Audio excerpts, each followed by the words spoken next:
A deadly pandemic rages. People quarantine in their homes and wear protective masks if they venture outside. Events, both public and private, are canceled. All public forms of entertainment, including the theaters, are closed. The year? 1606. The unusual disruption of our lives over the last year would have been all too familiar to William Shakespeare and his fellow Londoners. And just as Shakespeare did in his day, contemporary artists from around the world have turned to their art to make life's misfortunes meaningful, or at least more bearable. This past autumn, Rochester Community Players' Shakespeare Program challenged local theater artists to explore ways the limitations imposed by physical distancing could be used to artistic advantage. How could we as theater artists use digital technology like video, chat, and Zoom to bring Shakespeare's words to life in fresh and intriguing ways? The requirements were simple: be safe and be creative. The result is Shakespeare in the time of COVID. 7 brief pieces based on works written by or inspired by Shakespeare that blend contemporary cutting-edge technology with good old-fashioned theater magic. These pieces celebrate the genius of Shakespeare and remind us that, whether in times of pestilence or of peace, whether under the light of the summer stars or of a living room lamp, the bard's words continue to speak to us.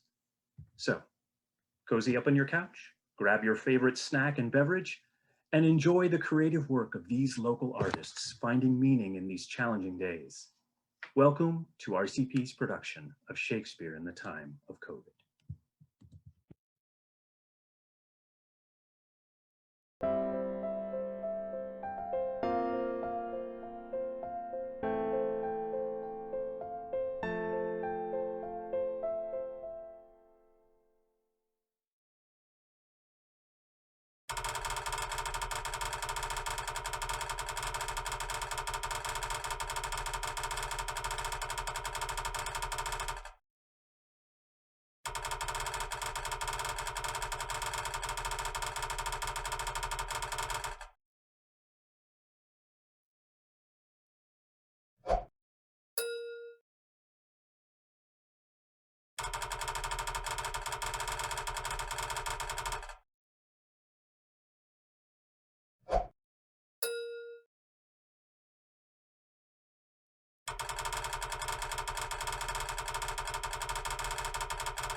bloody man is that?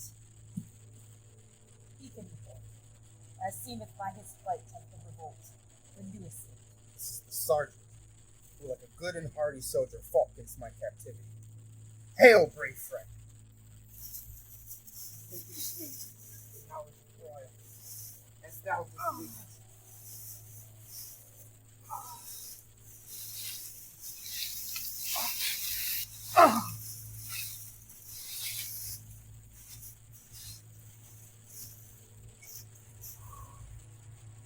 Doubtful it stood, as two spent swimmers that do cling together and choke their art.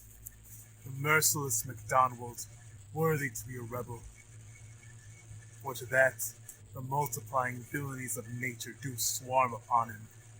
From the western isles of kerns and gallow glasses supplied, and fortune on his damned quarry smiling, showed like a rebel's oar.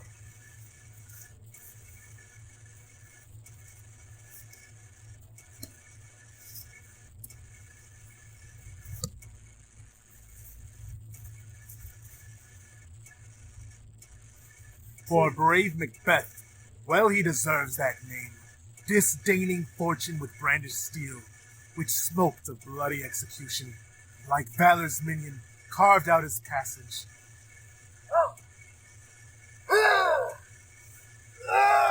Till he faced the slave.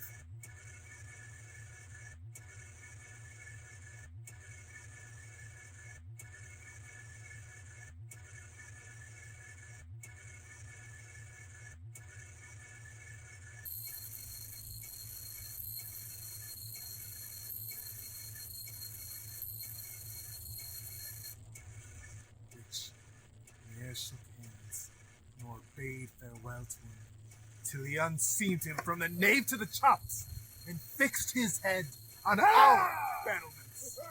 Oh, worthy cousin, valiant friend. As whence the sun begins his reflection, shipwrecking storms and direful thunders, as from that spring which comfort seemed to come, discomfort swells. Mark, King of Scotland, mark. No sooner justice valid arm compelled these skipping kerns to trust their heels, but the Norwegian lord, surveying vantage with furbished arms and new supplies of men, began a fresh assault. Dismayed not this our captains, Macbeth and Banquo? Yes, as sparrows eagles, or the hare the lion. If I say sooth, I must report. They were as cannons, overcharged with double cracks, so they doubly redouble strokes upon the foe.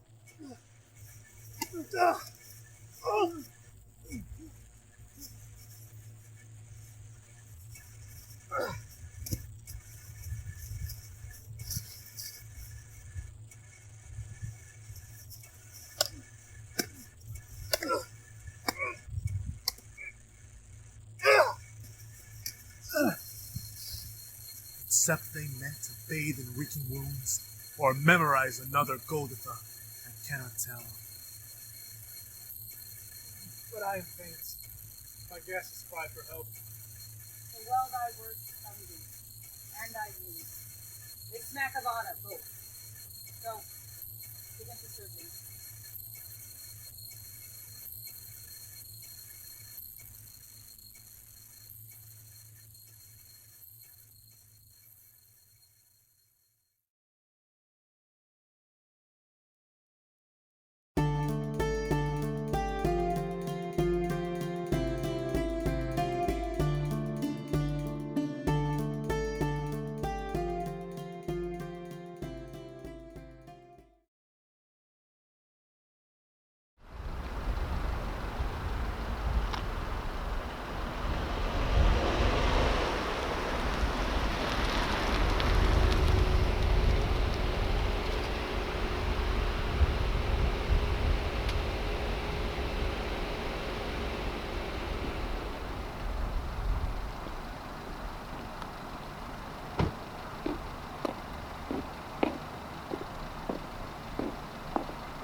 How now, fair maiden?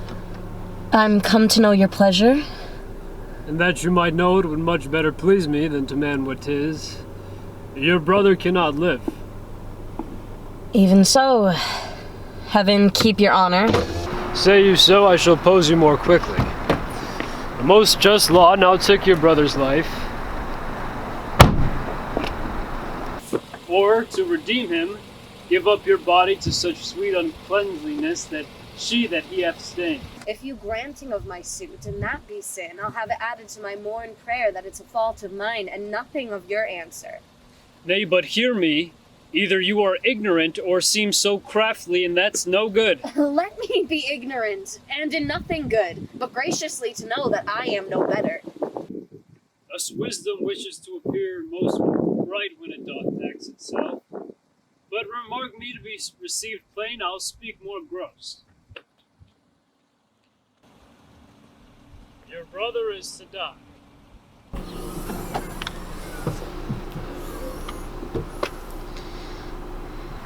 So, And his offense is so accounted upon that pain. true.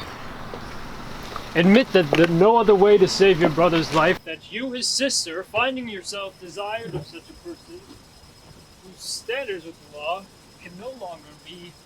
Oh, pardon me, my lord, if aught falls out to have we would have, we sometimes speak not what we mean. I do something excuse the thing I hate, for his advantage that I dearly love. We are all frail. Else let my brother die. If not a feedery, only he own succeed thy weakness. Nay, women are frail too. Aye. As the glasses in which we view ourselves that are as easy broke as they make forms. Women, help heaven. Men, their creation mar in profiting by them. They call us 10 times as frail, for as soft as our complexions are, incredulous false prince. Be that you are, that is a woman, show it now by putting on the destined liver. I have no tongue but one. Gentle my lord, let me entreat you to speak the former language. Plainly conceive I love you. My brother did love Juliet, and you say he should die for it. He shall not, Isabel, if you give me love. I know your virtue hath license in it, which seems a little fouler than it is to pluck on others. And must your brother die? And 'twere the cheaper way. Better a brother die once than a sister die redeeming him should die forever. On my honor, my words express my purpose. Little honor to much be believed, and most pernicious purpose seeming. I'll proclaim thee, Angelo. Look for it. Assign me a present pardon, or with an outstretched throat, I'll tell the world aloud what man thou art. Who will believe thee, Isabel? My unsoiled name, the austerness of my life, my place in the state, will your accusations overwhelm and stifle your report and smell of calumny?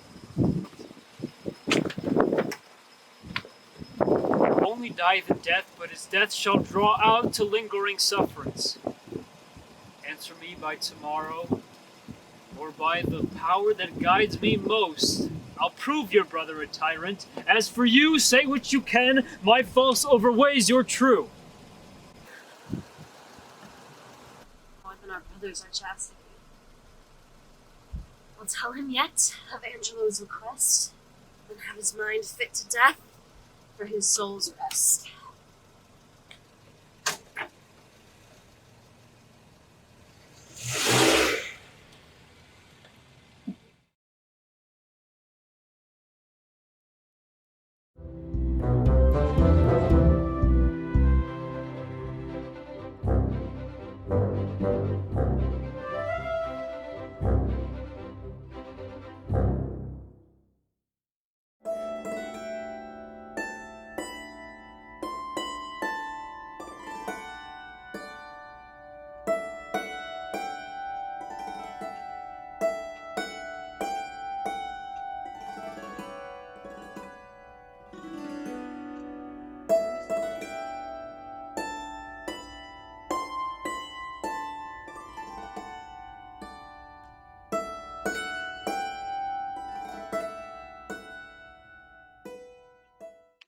Bernard Shaw here.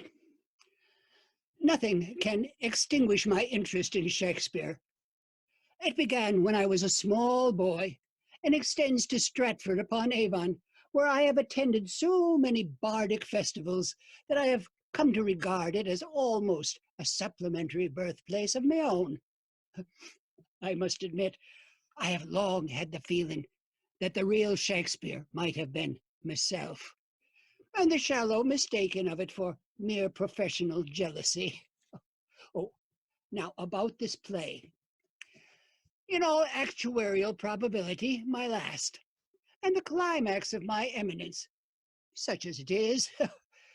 I thought my career as a playwright was finished when one of our chief living puppet masters sent me 2 puppets, Shakespeare and myself, with the request that I should supply one of my famous dramas for them. Well, I accomplished this feat and was gratified by his immediate approval. I sincerely hope that you too will approve. Shakes versus Shav.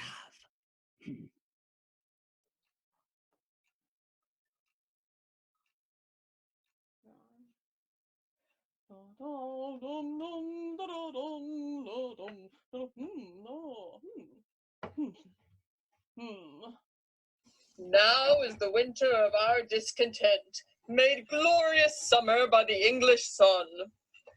I, William Shakes, was born in Stratford town, where every year a festival is held to honor my renown, not for an age, but for all time.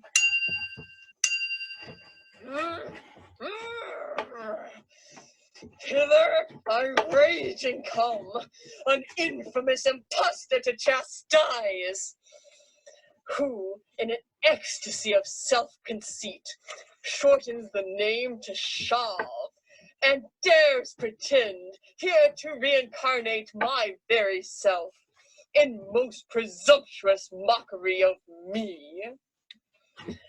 Tell me, ye citizens of the world, where I may find this caitiff. Face to face set but this fiend of Ireland and myself, and leave the rest to me.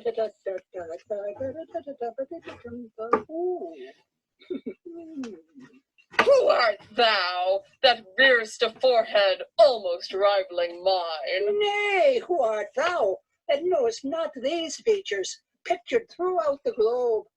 Who should I be but G-B-S? What?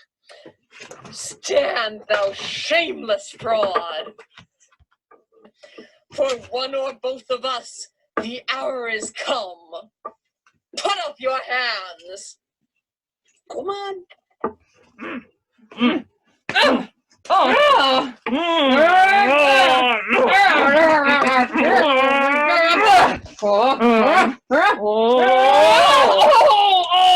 my head!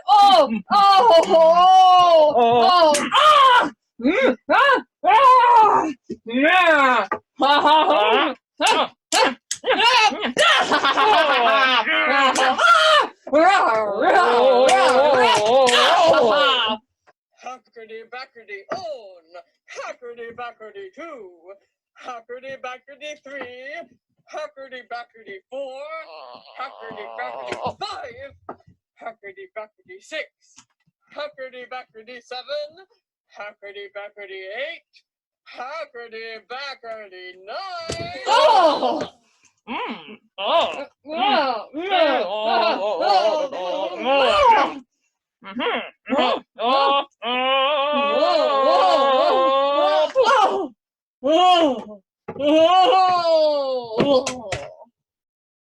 Hackety-backety on, hackety-backety 2, hackety-backety 3, hackety-backety 4, hackety-backety 5, hackety-backety 6, hackety-backety 7, hackety-backety 8, hackety-backety 9, hackety-backety 10. Out!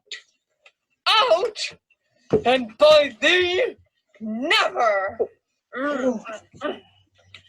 Younger you are by full 300 years, and therefore carry a heavier punch than mine. But what of that? Death will soon finish you.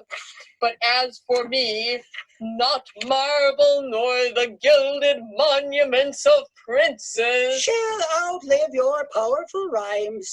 So you have told us. I have read your sonnets. Couldst write Macbeth? No need. He's been bettered by Walter Scott's Rob Roy. Behold and blush.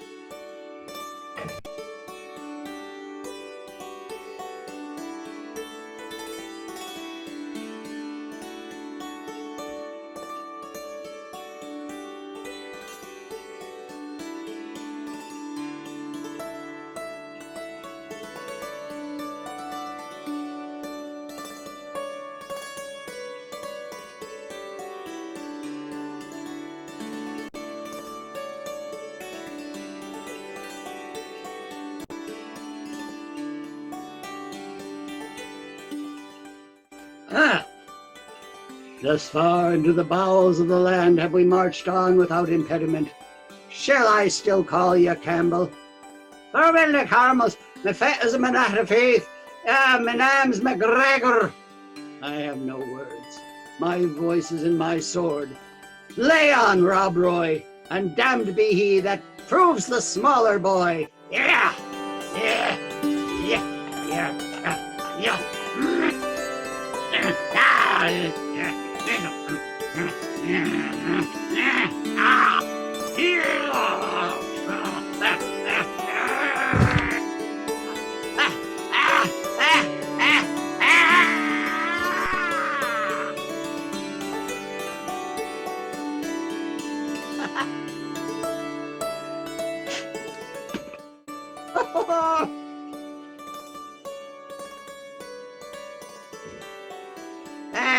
Where's your Willie Shakespeare for new?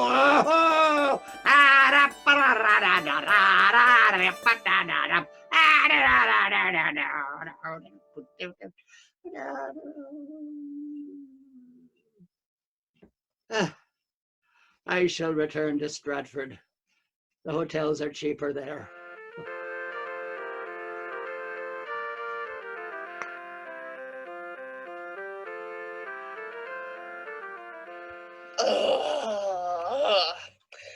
Call you this Catherine better than my Macbeth? One line from whom is worth 1,000 of your piffling praise. Quote one. Just one. I challenge thee. One line. From Macbeth.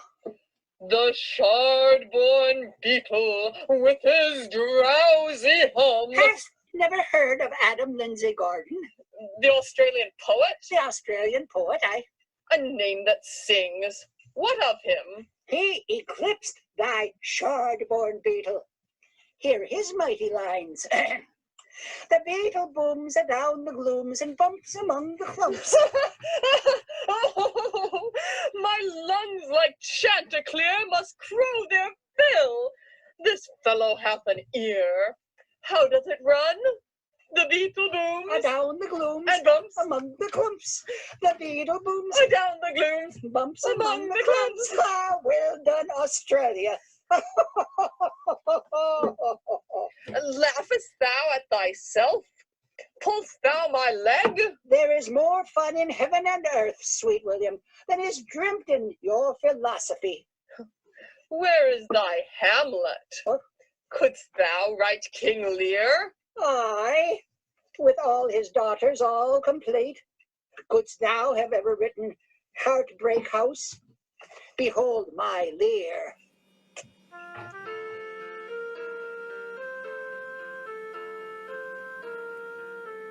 I builded a house for my daughters, and opened the doors thereof, that men might come for their choosing, and their betters spring from their love. But one of them married a numbskull, the other a liar wed. and now she must lie beside him, even as she made her bed. Yes, this silly house, this strangely happy house, this agonizing house, this house without foundations, I shall call it Heartbreak House.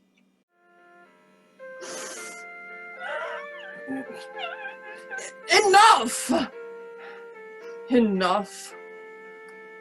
Let the heart break in silence.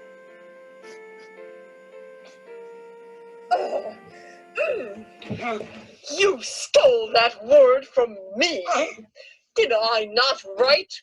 The heartache and the 1,000 natural woes that flesh is heir to. You were not the first to sing of broken hearts. I was the first that taught your faithless Hymens how to mend them. Taught what you could not know. Sing if you can, my cloud-capped towers, my gorgeous palaces, my solemn temples, the great globe itself. Yea, all which it inherit shall dissolve. And like this foolish little show of ours, leave not a rack behind. So you have said. I say the world will long outlast our day. Tomorrow and tomorrow and tomorrow, we puppets shall replay our scene. Meanwhile, immortal William, dead and turned to clay, may stop a hole to keep the wind away. Oh, that earth, which kept the world in awe, should patch a wall to expel the winter's flaw. These words are mine, not thine. Peace, jealous bard. We both are mortal. For a moment, suffer my glimmering light to shine. Out, out, brief candle.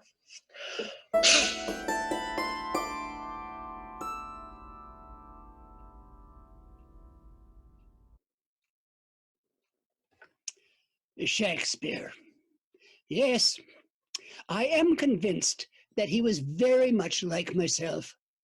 In fact, if I had been born in 1556 instead of 1856, I should have taken to blank verse and given Shakespeare a harder run for his money than all of the other Elizabethans put together. Bernard Shaw here. Good night.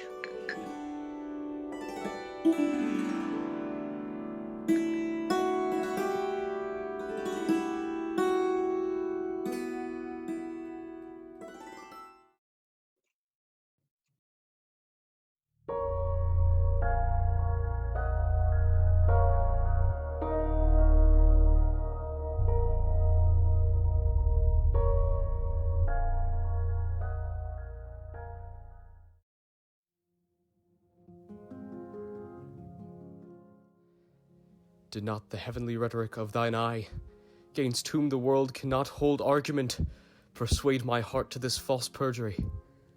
Vows for thee broke deserve not punishment.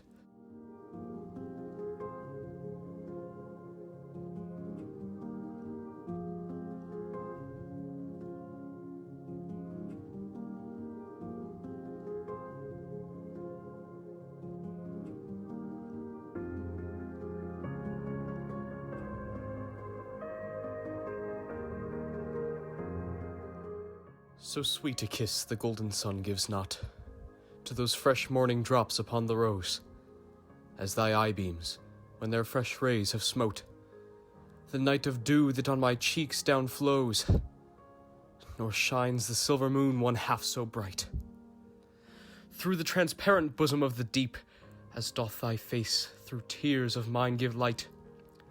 Thou shinest in every tear that I do weep. No drop, but as a coach, doth carry thee. So ridest thou triumphing in my woe. Do but behold the tears that swell in me, and they thy glory through my grief will show. But do not love thyself, then thou wilt keep my tears for glasses and still make me weep. O Queen of Queens, how far dost thou excel? No thought can think, no tongue of mortal tell. How shall she know my griefs?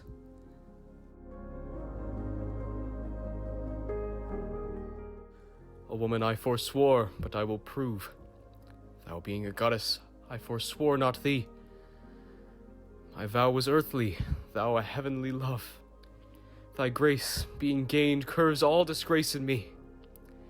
Vows are but breath, and breath a vapor is. Then thou, fair sun, which on my earth dost shine, exhalest this vapor vow, in thee it is. If broken then, it is no fault of mine. If by me broke, what fool is not so wise to lose an oath, to win a paradise?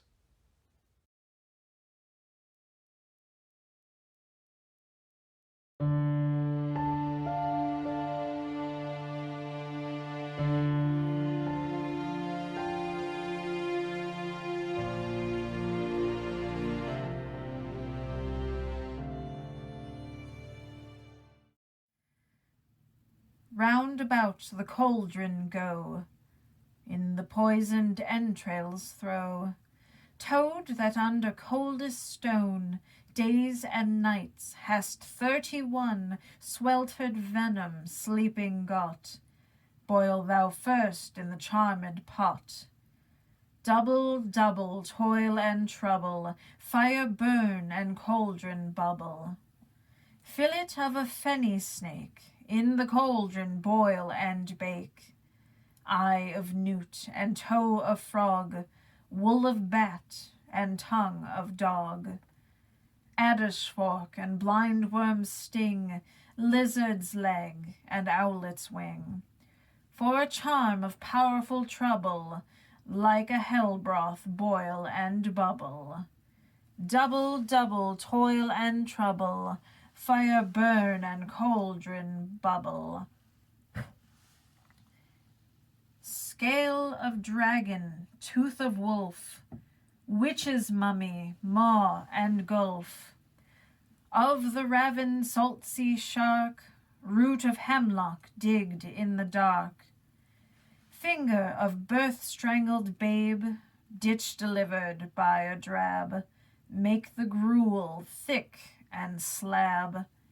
Add thereto a tiger's chaldron for the ingredients of our cauldron. Double, double toil and trouble, fire burn and cauldron bubble. Cool it with a baboon's blood, then the charm is thick and good. By the pricking of my thumbs, something wicked this way comes.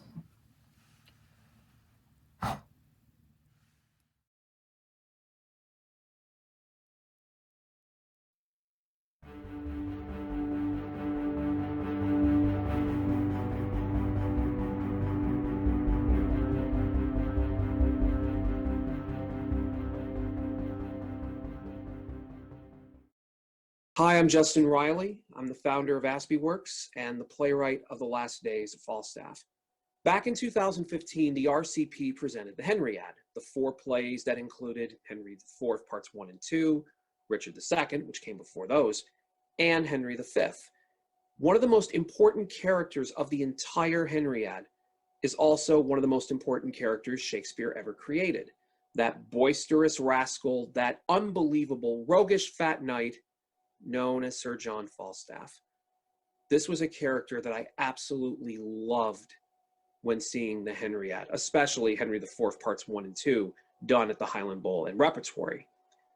Now, Falstaff's death is mentioned in Henry V, but no one ever sees Falstaff dying. I know there are films that try to correct that oversight, if you would call it an oversight. Then again, Shakespeare probably did not want his audience to see the death of a character they probably loved so much. But as a writer, it kind of intrigued me. How did John Falstaff's final days go after King Henry V, the young man that Falstaff brought into the world of Eastcheap? taught him, mentored him. What happened when the king betrayed him and Falstaff was left behind?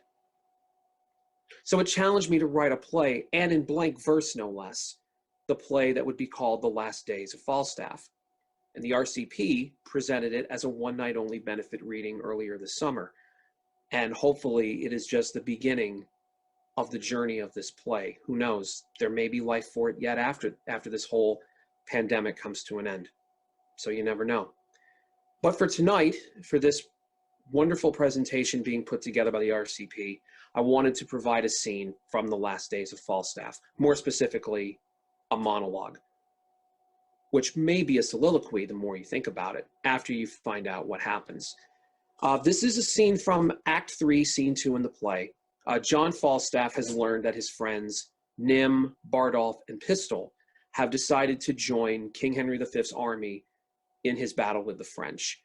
And Falstaff is not a fan of the war that's going on. He wants no part of it. And he is deeply distressed that his friends would turn on him to join the king. And Falstaff ends up battling Bardolph inside the Boar's Head Tavern. And despite a valiant effort by the great knight, Bardolph beats Falstaff to the punch. And this monologue begins, the one you're about to see, this monologue begins with Falstaff all alone in the tavern. There's no audience there. It's just him and his thoughts. And with that, here's Patrick White as Sir John Falstaff in Act 3, Scene 2, this monologue from The Last Days of Falstaff.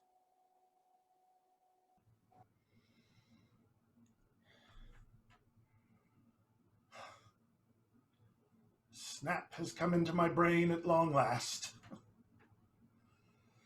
Oh, Bardolph, thou hast proven thyself now.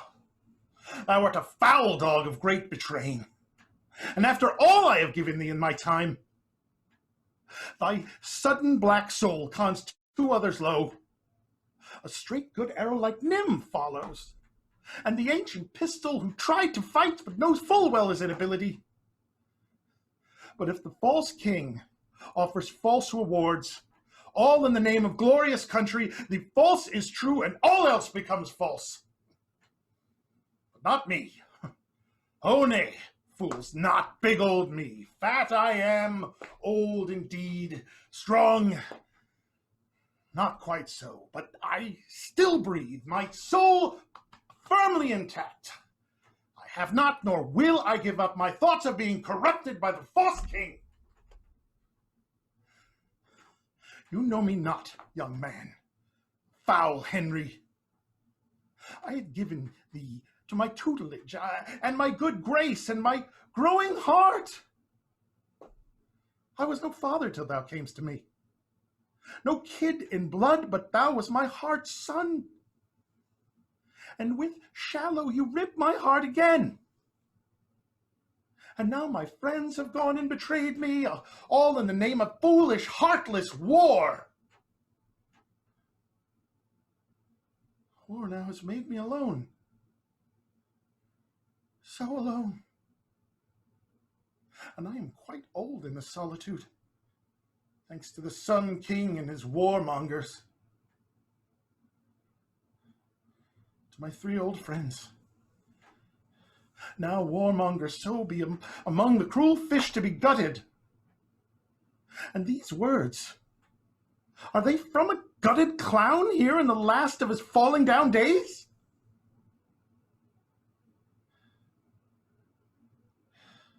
If this is how it goes, God, so it goes.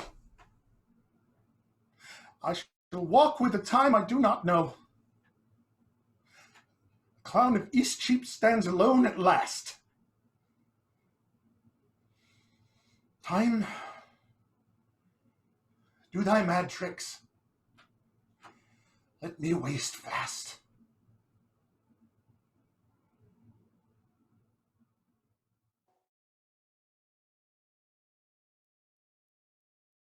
From 1606 to 2021, we have had the opportunity to better understand the artists and performers of the past.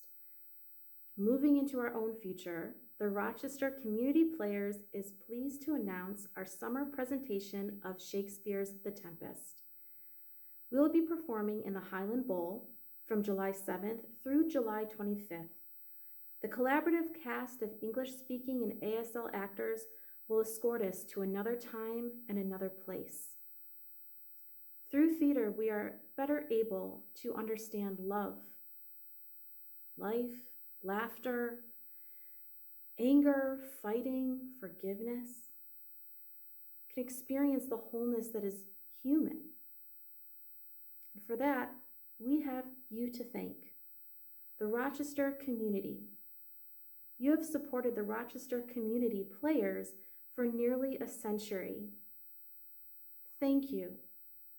And don't forget to join us in July 7th through 25th to set sail for The Tempest.